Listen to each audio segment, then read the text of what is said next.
ایک باغ تھا جس میں 600 درخت لگے ہوئے تھے. یہ آئے اس کے پاس، منافق کے پاس، بھائی درخت بیچے گا؟ انہوں نے کہا نہیں، بھی بہت قیمت دوں گا. کیا قیمت دے گا؟ تو سامنے باغ ہے میرا جس میں 600 درخت کھجوروں کے لگے ہوئے ہیں، پورا باغ تیرا اور زمین بھی تیری. مدینہ منورہ میں ہم چونکہ رہتے ہیں وہاں، تو وہاں جو باغ کا سودا ہوتا ہے، کھجور کے درخت کا سودا الگ اور زمین کا سودا الگ. ہمارے یہاں تو باغات ہیں تو آدمی باغ بیچ دیتا ہے، تو کھجور کا آم بھی آ گیا، زمین بھی آ گئی، سب آ گیا. وہاں ایسا نہیں ہے. وہاں کھجور کا بھاؤ، کھجور کا درخت کا ریٹ الگ اور زمین کا ریٹ الگ. یا وہ دادا نے کہا میں زمین بھی دے رہا ہوں، زمین کے درخت جو کھجور ہے وہ بھی تیری. اس نے کہا یار سودا تو بہت اچھا ہے، سودا کر لیا. یا وہ دادا حضور صلی اللہ علیہ وسلم کے پاس آئے اور آ کر کہا کہ حضرت میں نے خرید لیا وہ درخت. آپ نے فرمایا ماشاء اللہ ماشاء اللہ، آپ کی خدمت میں ہدیہ ہے. آپ چاہے کٹوائے، چاہے وہاں دیوار بنائیں، جو چاہتے ہو کریں، آپ میری طرف سے آپ کو ہدیہ. لیکن میرے لیے وعدہ کریں کہ مجھے جنت میں کھجور کا درخت ملے گا. آپ نے فرمایا انتم شہداء، صحابہ تھے نا، میں گواہ رہنا، میں گواہ رہنا، میں اس کے جنت میں کھجور کا درخت دلانے کا ذمہ دار ہوں. اب یہ باہر نکلے، صحابہ نے کہا مبارک مبارک مبارک. ابو دادا نے پوچھا بھائی کس بات پر مبارکبادی دیتے ہو آپ؟ جنت میں تمہیں کھجور کا درخت ملے گا، میں اس کو مبارکبادی دیتا ہوں. صحابہ نے کہا اس کو مبارک، جنت میں کھجور کا درخت. تو ابو دادا نے کیا کہا؟ جنت میں کھجور کا درخت تو مجھے ملے گا ہی ملے گا، لیکن میری جنت بھی تو پکی ہو گئی. عشرہ مبشرہ میں نہیں ہوں، لیکن آپ سمجھ گئے نا، زمین کے ساتھ ملے گا تو لٹکا ٹکا تو نہیں ملے گا. تو اپنے آپ کو جنتی کہتے تھے، میں جنتی. اور کیسے کہتے ہو؟ حضور نے فرمایا ہے کہ جنت میں کھجور کا درخت دلاؤں گا. جنت میں جو کھجور کا درخت ملے گا، اس کا مطلب کہ جنت میں جانا پکا، وہاں ملے گا، باہر تو ملے گا نہیں، اور زمین کے ساتھ ملے گا. انا من اہل الجنہ، جنت والوں میں. اچھا یہ گئے اپنے باغ میں اور دروازہ کھٹکھٹایا تو دادا تھی ان کی اہلیہ، یہ آئی اور انہوں نے آ کر دروازہ کھولا. تو یہ دونوں میاں بیوی باغ میں داخل ہوئے اور یہ کہنے لگے کہ یا دادا، اے دادا کی ماں، چلو یہ باغ کا سودا ہو گیا ہے اور میں نے بیچ دیا ہے کسی کو. اپنا سامان وغیرہ 2 مہینہ 3 مہینہ 4 مہینے میں سب سمیٹو، ہم کسی اور جگہ چلے جائیں گے. تو وہ مدینہ کی جو خاتون تھی اس نے پوچھا کتنے میں سودا ہوا؟ پوچھتی ہیں نا عورتیں، ان کو تو زیادہ انتظار رہتا ہے کہ کتنے میں سودا ہوا. تو یہ ابو دادا نے کہا کہ جنت میں کھجور کا درخت ملے گا، اس پر سودا ہوا ہے. حضور نے فرمایا. تو مدینہ کی خاتون نے کیا کہا؟ نعم الزوج نعم الزوج نعم الزوج، میرا شوہر کتنا اچھا ہے، کتنا اچھا سودا کر کے آیا. اور اگر آپ کی اندور کی حور ہوتی تو بھائی، یہ آپ کی اندور کی جو حوریں ہیں یہ ہوتی ہے، ارے مدرسے میں 5 لاکھ روپیہ دے دیے تم نے، مسجد بنانے میں 2 لاکھ روپیہ دے دیے. یہ فرق ہے. وہاں وہ مدینہ کی خاتون کہہ رہی ہے نعم الزوج نعم الزوج نعم الزوج، کتنا اچھا شوہر ہے میرا، کتنا اچھا سودا کر کے آیا. یہ باتیں کرتے ہوئے جا رہے تھے. یہ دادا چھوٹے سے تھے، یہ کھیل رہے تھے. اوپر سے کھجور گری، یہ دادا نے اپنے منہ میں رکھی تو ماں دوڑی دوڑی گئی اور منہ سے کھجوریں نکالی. یہ کہا بیٹا اب یہ کھجور تیری اور میری اور تیرے باپ کی نہیں ہے، یہ کھجور کسی اور کی ہے. سودا ہو گیا. اس لیے یہ دینداری والا ماحول تھا. اللہ کرے اندور میں بھی یہ دینداری والا ماحول ہے. میں چاہتا ہوں کہ ہمارا اندور جو ہے وہ ایسا بنے. یعنی میں مثال دیتا ہوں کہ دنیا بھر میں گھڑیاں کہاں کی اچھی ہوتی ہے کہ سوئٹزرلینڈ کی. کمپیوٹر کے پارٹس کہاں کے اچھے ہوتے ہیں کہ امریکہ کے, سان فرانسسکو میں. میں وہاں گیا ہوں ان کی فیکٹری کے اندر, وہاں سان فرانسسکو میں.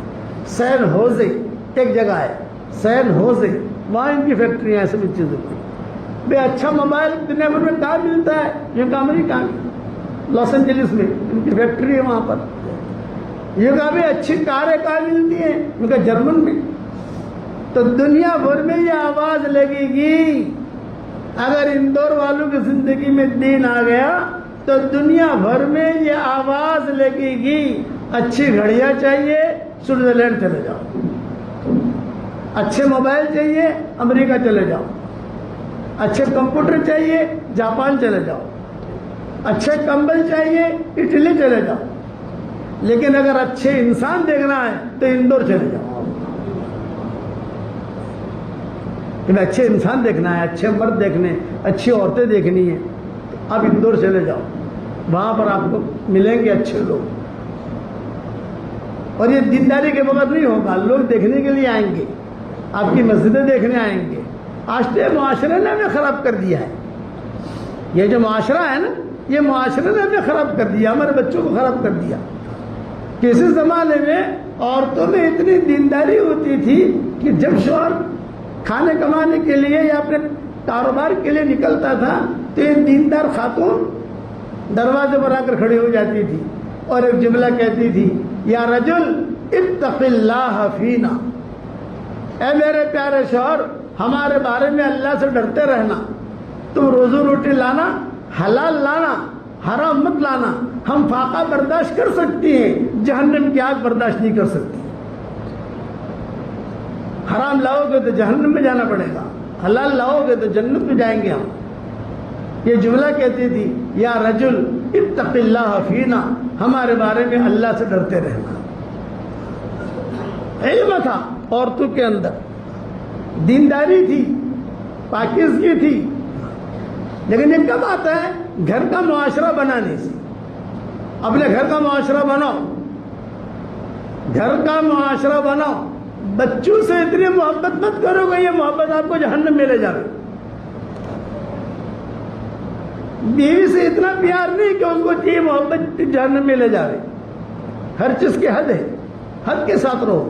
کرو گے انشاءاللہ بھائی. اور میں آپ کو ایک ہدیہ دیتا ہوں, 10 مرتبہ سورہ اخلاص پڑھو. تو یہ میرا ہدیے کا نام ہے جاندار, شاندار, مالدار, دیندار, ایماندار.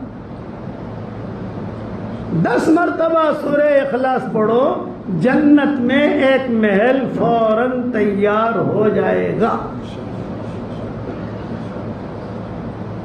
20 مرتبہ پڑھو, 2 محل تیار ہو جائیں گے.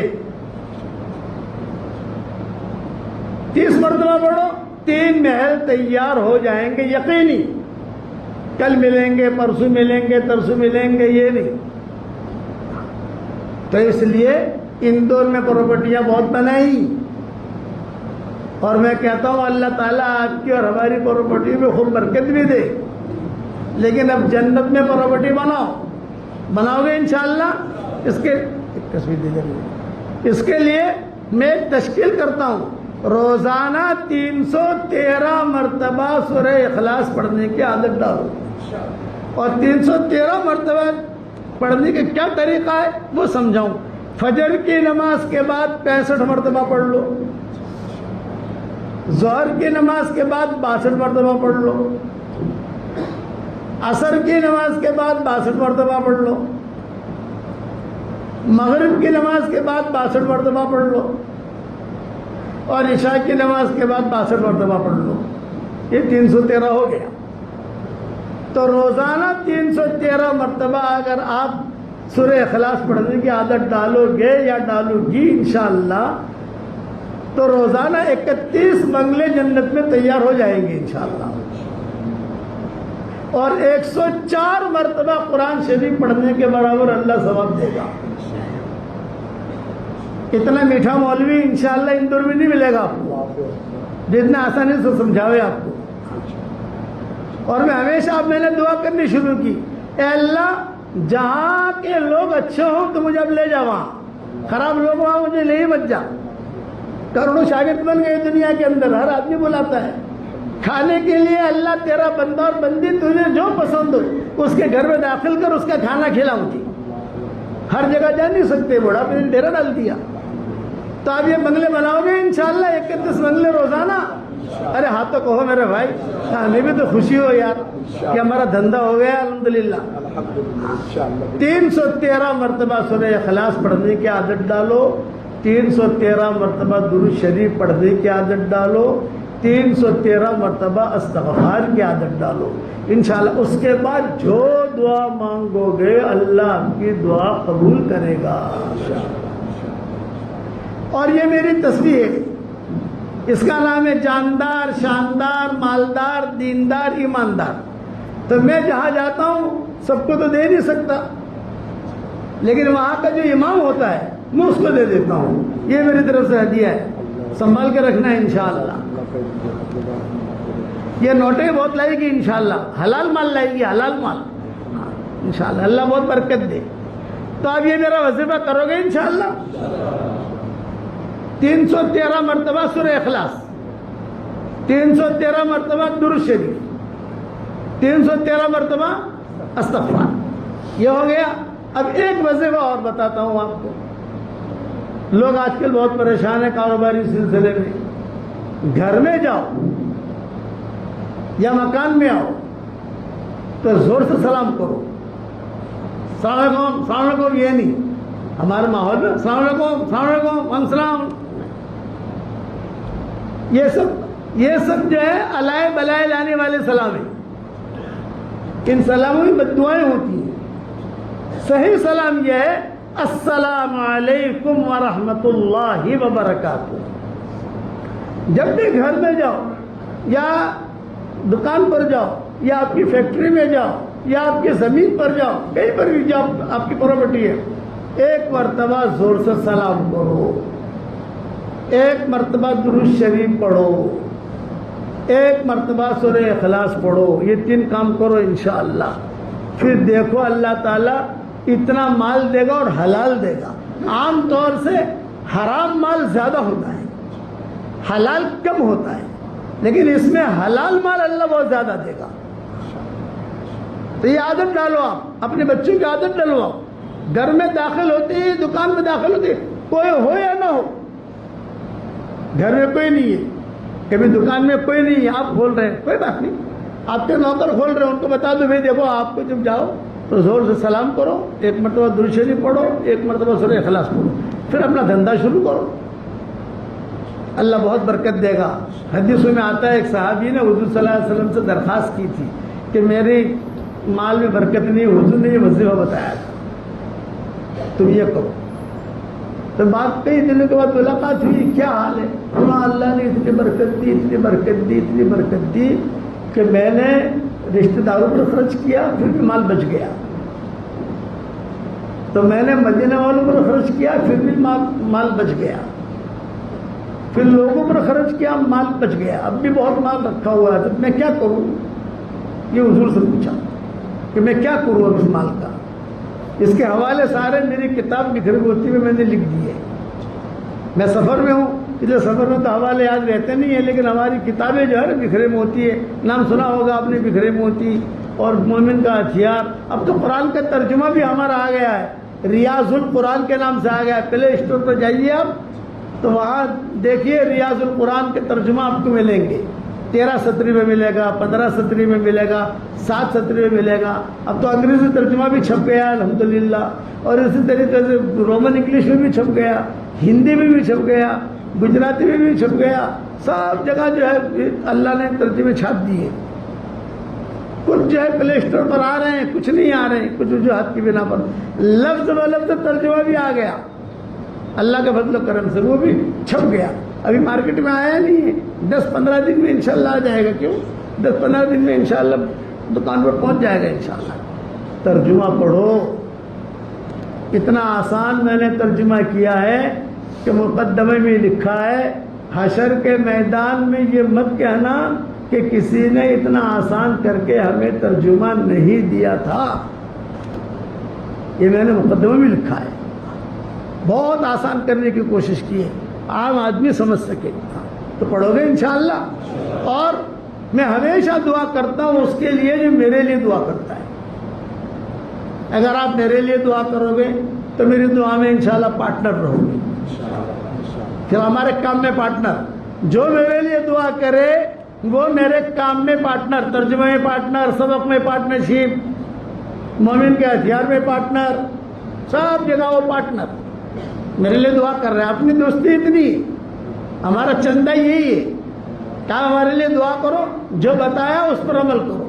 اور سارا مجمع اس وقت میں یہ نیت کرے کہ انشاءاللہ مرتے دم تک ہم نمازوں کا اہتمام کریں گے. کہو انشاءاللہ. اور مائیں بہنیں بھی یہی نیت کریں کہ مرتے دم تک اللہ کے سارے احکامات کو ہم پورا کریں گے انشاءاللہ. آپ بھی یہ نیت کریں. اور ہمارا دعوت کا کام یہ سدا بہار ہے. جس کا جی جہاں لگے کام کرنے کا نکلے آدمی. 1 دن کے لیے نکلے، 2 دن کے لیے نکلے، 3 دن کے لیے نکلے، آپ کو جہاں نکلنا ہے نکلیے، لیکن اپنے آپ کو جوڑے رکھیے. جوڑے رکھو گے انشاءاللہ.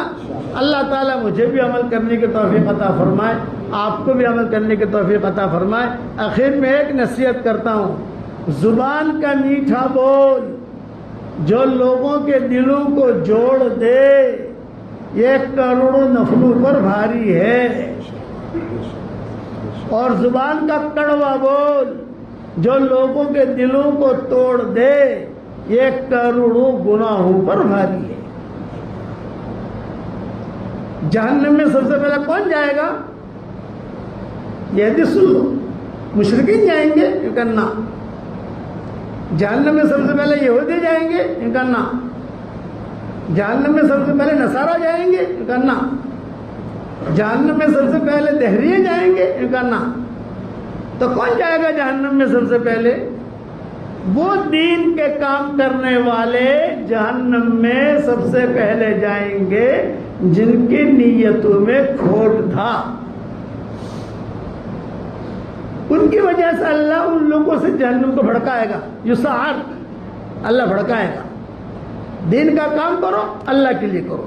حرم شریف میں بیٹھا ہوا تھا، تھکا ہارا، طواف زیارت کر کے ایک نوجوان بھاگا آیا. یوں کہا حضرت ایک دعا کیجیے، ایک دعا کیجیے. میں نے کہا بھائی کیا دعا کروں؟ یہ فرمایا کہ حضرت میں مدرسہ کھولنا چاہتا ہوں، آپ دعا فرمایا اللہ کامیابی دے. میں نے کہا دیکھ بیٹا، مدرسہ کھولنا، دکان مت کھولنا.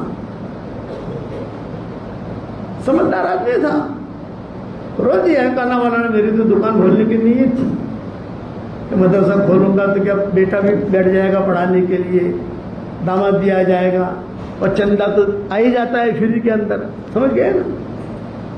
اس لیے آج سے میرا ارادہ کینسل. میں نے کہا مدرسہ تو بہت ہو گئے، مدرسے کی زیادہ ضرورت نہیں ہے. مکتب کھول، مکتب جس میں قرآن پڑھایا جائے. مکتب کی فکر کر. اس لیے دین کا کام اللہ کے لیے کرے آدمی. کرو گے انشاءاللہ. اللہ مجھے بھی توفیق دے، آپ کو بھی توفیق دے.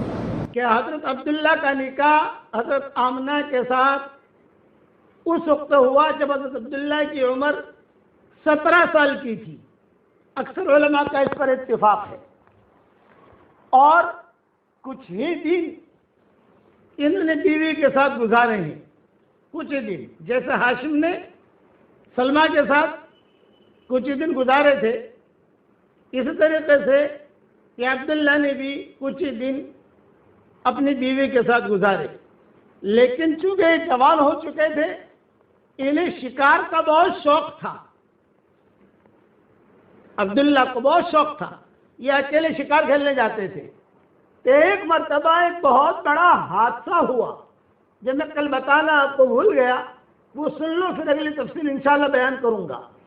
حادثہ یہ ہوا کہ سارے جتنے بھی یہود نصارہ سے پہلے ذہن میں رکھو کہ مکہ مکرمہ میں 3 قسم کے لوگ رہتے تھے. نمبر 1 مشرکین مکہ، جو بت وغیرہ کے پوجا پاٹ کرتے تھے. نمبر 2 اہل کتاب، یہود نصارہ، جن کو علم نجوم بھی تھا، تورات انجیل کے ماہر بھی تھے، اور انہیں پتا تھا کہ ایک نبی آنے والا ہے اور یہیں آنے والا ہے، یعنی اسی جگہ آنے والا ہے مکہ مکرمہ میں. تو اس طریقے سے وہ لوگ بھی انتظار میں تھے۔ نمبر 3، دیہات کے لوگ، قرب و جوار کے جو عربی بدو تھے، یہ نہ اہل کتاب میں تھے نہ مشرکین میں تھے، لیکن یہ کہ وہ سمجھتے تھے کہ بھئی یہ اللہ کا گھر ہے، یہاں یہ اچھی جگہ ہے، یہ پتھر اچھا ہے، تو چلو، تو ان لوگوں نے بھی آ کر پڑاؤ ڈالا تھا۔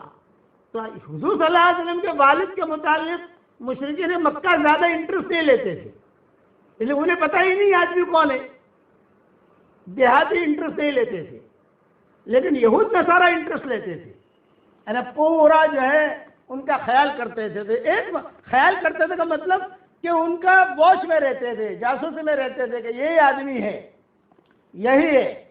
چنانچہ یہود نصارہ کی عورتیں مکہ مکرمہ میں بہت آئی تھی۔ ایک تاریخ میں کی کتاب میں ظہر بعد میں مطالعہ کر رہا تھا، 200 یہودی عورتیں حضور کے عبداللہ کے پیچھے پڑی ہوئی تھی، 200۔ انہوں نے ثابت کیا ہے فلاں قبیلے کی، فلاں قبیلے کی، فلاں قبیلے کی یہود نصارہ کی عورتیں، وہ کسی طریقے سے بھی عبداللہ سے شادی کر لے، کسی طریقے سے وہ جو ہے یعنی بس عبداللہ جو ہے وہ نبی والا جو پانی ہے وہ ہمارے پیٹ میں آئے، بس ان کے 200 تھی، انہوں نے لکھا ہے اور سب انہوں نے ثابت کیا ہے، فلاں فلاں فلاں فلاں نام بھی لکھوائے ہیں۔ اتنی چیز عام ہو گئی مکہ مکرمہ میں۔ اچھا، عبد المطلب جو تھے انہیں خواب آتے تھے، انہوں نے خواب دیکھا، عبد المطلب نے سیرت ابن ہشام میں ایک قصہ لکھا ہے کہ عبد المطلب کو بشارت بہت ہوتی تھی، اور اس کے خواب یہ دیکھا عبد المطلب نے کہ ان کی پیٹھ سے ایک زنجیر نکلی۔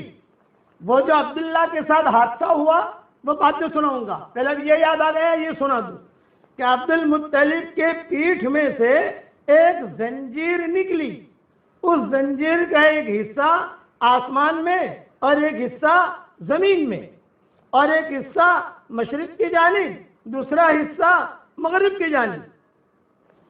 یہ خواب دیکھا عبد المطلب نے۔ کچھ دیر بعد وہ زنجیر درخت کی شکل میں تبدیل ہو گئی، جس کے ہر پتے سے ایک نور ایسا چمک رہا ہے جیسے آفتاب کے نور سے 1000 درجے بڑھا ہوا ہے۔ اس درخت کی شاخوں کو قریش کے کچھ لوگ بھی پکڑے ہوئے ہیں، اور قریش میں سے کچھ لوگ اس درخت کو کاٹنا چاہتے ہیں کہ یہ لوگ اس کو کاٹیں۔ جب یہ سارے مل کر اس درخت کو کاٹنے کے لیے قریب آنا چاہتے ہیں تو ایک حسین و جمیل لڑکا ان کو دور سے ہٹا دیتا ہے۔ عبد المطلب نے یہ خواب کئی مرتبہ دیکھا، ارے یار میرے پشت سے جو ہے زنجیر نکل رہی ہے، اور یہ خواب دیکھ رہا ہوں، جیسے میں نے کہا تھا 9 خواب دیکھے تھے، ان 15 خواب دیکھے تھے، 15-16، ان میں سے ایک یہ بھی ہے، سارے تو میں سنا نہیں سکتا، ایک یہ بھی ہے، ایک لڑکا آ کر ان کو دور ہٹا دیتا ہے۔ تو یہ عبد المطلب تعبیر لینے کے لیے یہودیوں کے پاس جاتے تھے، کیونکہ یہودی جو تھے وہ یعنی اہل کتاب تھے، ان کا ایک مقام تھا، یہود نصارہ تورات انجیل کے ماہر تھے، اور حضور صلی اللہ علیہ وسلم کا یعنی وہ انتظار میں بھی تھے، تو سب کچھ انہیں پتا تھا کہ یہ نبی آنے والا ہے، نبی آنے والا ہے، نبی آنے والا ہے، نبی آنے والا ہے، پیدا ہونے والا ہے، علم نجوم کے ماہر تھے۔ چنانچہ گئے تو ان کو خواب کی تعبیر بتائی گئی، تمہاری نسل میں ایک لڑکا، ایسا لڑکا پیدا ہوگا جس کا مشرق سے لے کر مغرب تک کے لوگ اتباع کریں گے، اور آسمان اور زمین کے لوگ اس کی حمد و توصیف کریں گے۔ اس خواب کی بنا پر عبد المطلب نے آپ کا نامی محمد رکھا صلی اللہ علیہ وسلم، اور خواب میں بھی دکھایا گیا کہ عبد المطلب پیٹ میں جو بچہ ہے نا آمنہ کے، محمد نام رکھنا۔ حضرت آمنہ کہتی تھی مجھے بھی خواب میں آیا تیرے پیٹ میں جو بچہ ہے اس کا نام محمد رکھنا، محمد رکھنا، محمد رکھنا۔ خدا کی شان، یہ محمد ابھی پیدا بھی نہیں ہوئے ہیں اور اتنے مشہور ہو گئے، جس گھر میں لڑکا پیدا ہوتا ہے یہودیوں کے ہاں وہ محمد نام رکھتے، جو لڑکا پیدا ہو محمد محمد محمد محمد محمد، اور پھر جو وہ کہتے پھر ہمارے گھر میں محمد ہے، ہمارے گھر میں محمد ہے، محمد ہے۔ اب حضور صلی اللہ علیہ وسلم پیدا ہوئے تو آپ کے یعنی احمد نام رکھنا سب بھول گئے، کہ حضور کو تو 2 نام تھے، محمد اور احمد۔ تو احمد نام رکھنا اتفاق سے بھول گئے. پھر یہودیوں نے کہا کہ خالی محمد صرف محمد نہیں، محمد اور احمد، تم لوگوں نے احمد تو رکھا نہیں ہے، محمد رکھا ہے. یہ وہ محمد نہیں ہے جو آنے والا ہے، وہ الگ ہے. یہ ابن کثیر نے لکھا ہے. اب عبداللہ کا قصہ سنو کہ عبداللہ کے ساتھ یہ قصہ ہوا کہ کئی عورتیں، 200 کا تو میں نے تذکرہ کتاب میں پڑھ بھی لیا، آپ تو کہہ بھی دیا، 200 عورتیں چاہتی تھی کہ ہم سے نکاح ہو جاوے اور یہ نور ہمارے پیٹ میں منتقل ہو. چنانچہ ایک مرتبہ سارے یہودیوں نے میٹنگ کی مکہ مکرمہ میں، یہود نصارہ سب، اور انہوں نے کہا کہ یہی آدمی ہے کہ جو نبی کا باپ بننے والا ہے، عبداللہ، کسی طریقے سے اس کو قتل کر دو. تو پلاننگ کی انہوں نے. پلاننگ کر کے حضور صلی اللہ علیہ وسلم کے والد کو شوق تھا شکار کھیلنے کا، جیسے بچوں کو شوق ہوتا ہے، کسی کو تیرنے کا شوق ہوتا ہے، کسی کو کار چلانے کا شوق ہوتا ہے، کسی کو گھومنے پھرنے کا شوق ہوتا ہے، اور کسی کو جو ہے خواہ واہ کرنے کا شوق ہوتا ہے. ہر ایک کے شوق الگ الگ ہوتے ہیں. ان کا شوق تھا کہ شکار کھیلنے کے لیے جاتے تھے، اور ان کے والد جو تھے یعنی عبد المطلب، یہ بھی ہمت افزائی کرتے تھے، بیٹا جاؤ شکار کھیلو، جاؤ جاؤ جاؤ جاؤ شکار کھیلو، جاؤ شکار کھیلو، جاؤ. ہرن لے کے آتے تھے، وہاں سے دور دور جا کر ہرن کو مار کے لے کے آتے تھے. تو یہ شکار کھیلنے گئے اتفاق سے عبداللہ، اور وہ یہود نصارہ انتظار میں تھے. سب یہود نصارہ نے ایک جو ہے ٹولی بنا دی، اور ٹولی بنا کر ان کو گھیر لیا، اور سب نے کہا اقتلو اقتلو اقتلو، قتل کرو قتل کرو. اتنے میں یہ آمنہ کے جو والد تھے یہ بھی وہاں بکریاں کرا رہے تھے. یہ بھاگے بھاگے آئے حضرت آمنہ کے والد، اور انہوں نے کہا یہ کیا کر رہے ہو، یہ تو ہمارے مکہ کا لڑکا ہے. کیا نہیں، ہمارے مکہ کا لڑکا ہے، یہ کیا کر رہے ہو تم لوگ، ابھی حضور کا رشتہ نہیں ہوا تھا. تو یہ آمنہ کے والد جو ہے یہ بھاگے بھاگے آئے، اور بھاگے بھاگے آ کر سب کو جو ہے ہٹایا، سب کو مارا، اور حضور صلی اللہ علیہ وسلم کے والد کو پکڑ کر لا کر عبد المطلب کو دے دیا کہ تمہارا بچہ تو آج مر جاتا، آج میں نے ہی اس کو بچایا ہے. اور یہ کہ یہ سارے یہودی گھیرے ہوئے تھے. حضرت عبداللہ نے بھی کہا. تو علماء نے لکھا ہے اس وقت میں جو حضرت آمنہ کے والد کی نظر عبداللہ پر پڑی تو انہوں نے اپنی آمنہ کے لیے دعا مانگنی شروع کر دی کہ اللہ میں اسے داماد بنانا چاہتا ہوں، یا اللہ میں اسے داماد بنانا چاہتا ہوں، کہ میں اسے داماد بنانا چاہتا ہوں. یہ جو میں نے نیکی کی ہے اس کو بچایا ہے، بس یہ میرا داماد بنے، یہ میرا داماد بنے، یہ میرا داماد بنے. چنانچہ حضرت آمنہ کے ساتھ نکاح ہوا. قصہ تفصیل سے گزر گیا جو میں نے کہا ہے. اب جب یہ قافلہ یہاں سے روانہ ہوا، قریش اس میں عبداللہ بھی تھے، شام کے لیے شام تک پہنچے. حضرت عبداللہ کو بیماری کیا تھی یہ بتاؤں، میں سمجھانے کے لیے کہہ رہا ہوں. ٹی بی کی بیماری، یہ سمجھانے کے لیے کہہ رہا ہوں. اس زمانے میں ٹی بی شبی تو تھی نہیں، یا ہوگی. سردی، نزلہ، زکام، بخار، کھانے کی کوئی طبیعت نہ چلے، کوئی اچھا نہ لگے، جب دیکھو تو بخار، اس قسم کی حالت کے اندر وہ رہتے تھے. یعنی یہ کب ہوا ان کو، یہ جب سفر شروع ہوا، کچھ نکاح ہوا، نکاح ہونے کے بعد آمنہ کے ساتھ زندگی گزارنی شروع ہوئی، میاں بیوی والی زندگی گزرنی شروع ہوئی.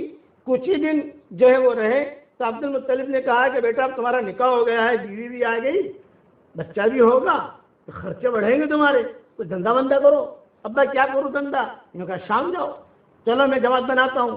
تو ہاشم نے جو ہے شام جانے کی ترتیب بنائی تھی، ان کے عبد المطلب کے والد نے وہی ترتیب سے جو قافلہ روانہ کیا.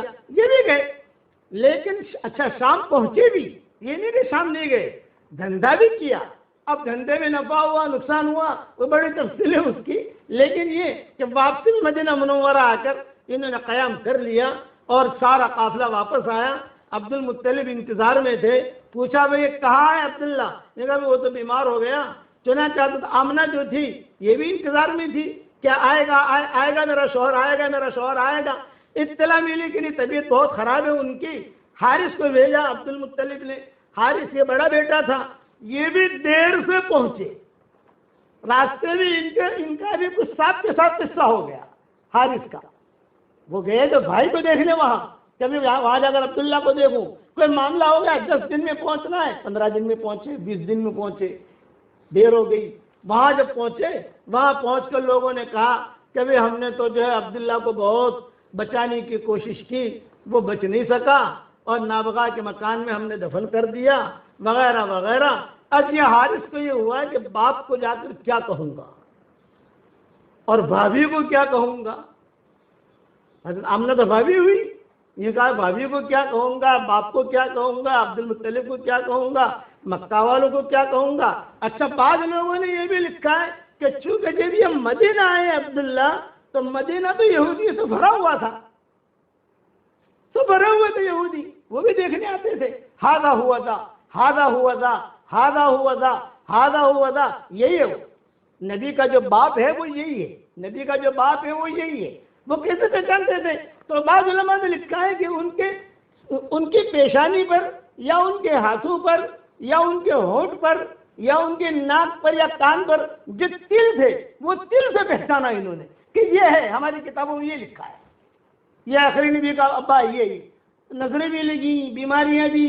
چنانچہ عبداللہ کا تو مدینہ منورہ میں انتقال ہوا. اب یہاں انتظار میں مکہ والے کہ کیا ہو رہا ہے, کیا خبر آتی ہے, کیا خبر آتی ہے. کتابوں میں لکھا ہے کہ جب عبداللہ کے انتقال کی خبر لے کر